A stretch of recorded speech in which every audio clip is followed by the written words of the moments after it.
미스터 마켓 김선임의 미스터 마켓도 한번 가보겠습니다. 자, 오늘도 중국 얘기를 좀 드려야 될 것 같은데 헤드라인을 주십시오. 중 디플레 위기 물가가 또 마이너스다 이거예요. 아니 근데 미국의 물가가 잡히긴 잡혔는데 중국은 물가가 마이너스 났어요. 전년 동월 대비해서 살짝 반등하는 듯 하더니 다시 마이너스라는데 근데 이게 문제가 중국의 소비자 물가 지수가 물가가 3년 만에 최대폭으로 하락을 하고요. 이 소비자 물가보다 좀 먼저 움직인다는 게 PPI 즉 생산자 물가 지수가 있잖아요. 이거는 14개월째 계속 빠지고 있어요. 그래서 우리가 우려하잖아요. 물가가 이렇게 떨어지는 거. 근데 이제 경기가 안 좋아지면서 물가가 떨어지는 상황을 디플레이션이라고 그러잖아요. 예. 디플레이션이 결국 중국을 급습하고 있다. 이런 이제 우려들이 나오는데 지난 9일에 중국 국가통계국이 발표한 중국의 11월 CPI 소비자 물가 지수가 전년 동기 대비해서 0.5%가 빠졌습니다. 이게 2020년 11월 후 최대 낙폭인데 2020년 11월이라는 거 여러분 기억하시는지 모르겠지만 전 세계적으로 또 중국에서 코로나가 가장 최악의 상황이었을 때거든요. 예. 그래서 근데 이게 빠질 거라고 예상은 좀 했는데 이게 시장 전망치 0.1%보다도 훨씬 많이 빠졌고요.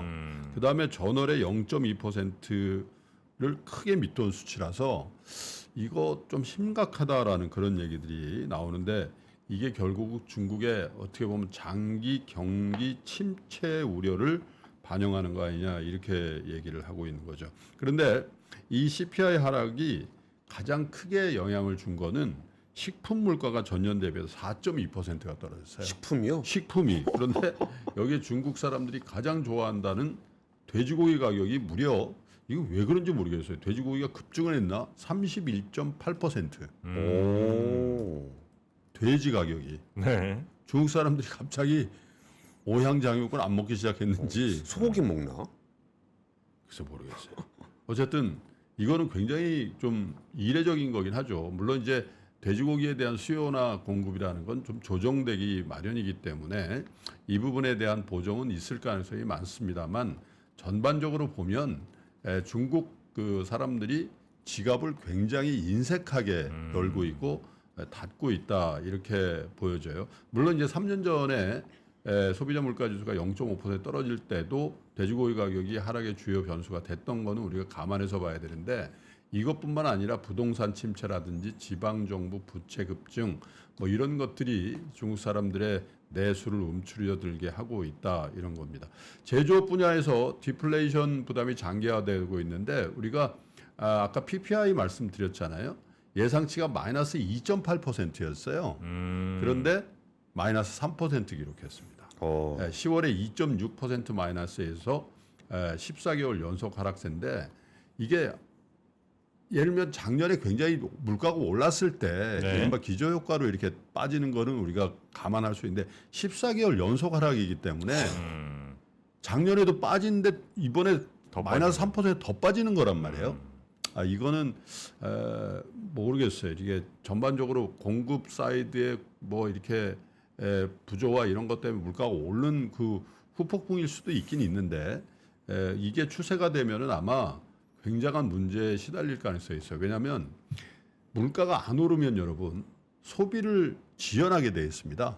아니 뭐 내년에 사지 뭐. 예를 들면 우리가 공산품 같은 경우도 신제품이 나왔는데 구제품보다 가격이 높지 않거나 오히려 더 기술 혁신이든 소비의 부진이든 간에 그 가격이 오히려 낮아질 거라는 기대가 있으면 합리적인 소비자들은 소비를 안 사죠. 당겨서 할 이유가 없잖아요. 더 좋은 제품을 더 싸게 살 수 있다는 기대가 있으면. 네. 그래서 디플레이션 장기 물가 하락 추세로 접어들면 경기는 매우 침체됩니다. 왜냐하면 소비를 이연하게 되면 재고가 늘게 되죠.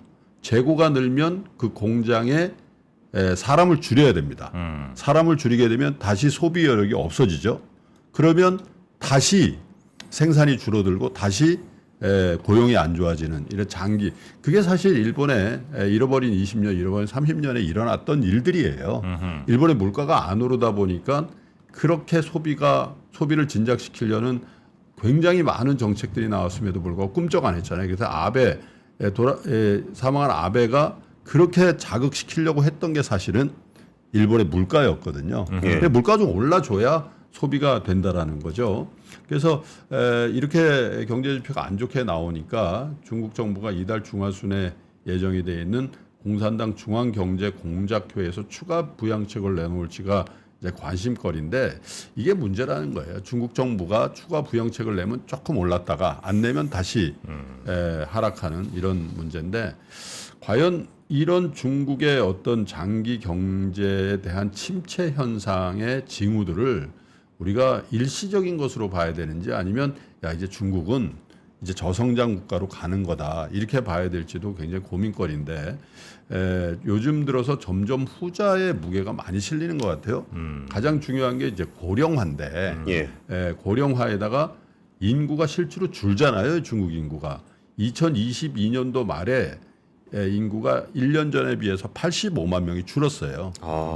중국이 여전히 합계 출산율이 1%가 넘는 나라인데 1% 조금 넘거든요. 우리나라는 이제 0.7 된다고 그러는데 네. 그래서 중국 사람들이 산하 제한이 문제가 아니라 이제 애들을 낳지 않는 그런 이제 구조가 된다라는 게 일본화되고 있다. 중국이 일본화되고 있는 거 아닌가 이런 걱정들이 많고 두 번째는 여전히 그 큰 경제가 국가 주도의 경제라는 거죠.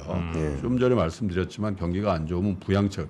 근데 부양책의 약발이 잘 안 먹힙니다 이제.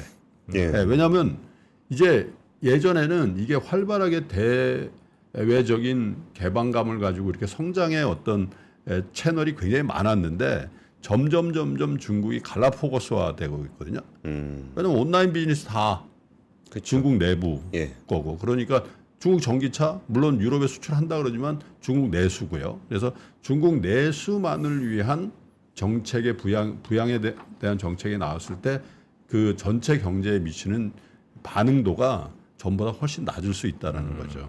그다음에 중국이 수출이 조금 늘었어요. 그런데 이것도 역시 우리도 며칠 전서부터 계속 얘기합니다만 알리익스프레스 같은 이것도 기술 혁신으로 인한 고부가 가치 상품으로의 전이가 있어야 되는데 그게 없고 이제 계속 저가 밀어내기 이런 수출이 되는 거 아닌가 이제 이런 생각들이 들어서 중국 경제에 대해서 굉장히 걱정스러운데 여기에 트리거링이 될 수 있는 게 주택 시장의 침체가 부동산 쪽에 굉장히 뇌관을 더 크게 확대하고 있다라는 것도 걱정거리입니다. 그래서 사실 내년에 이제 트럼프 대통령이 과연 탄생할 건지 미국 어떤 정치 시스템의 큰 변화가 우리 경제나 우리 금융시장에 미치는 굉장히 큰 변동성과 함께 과연 중국이 이 저성장 국면에서 헤어나올 수 없다면 그것이 같이 확대 재생산이 될 수도 있겠다.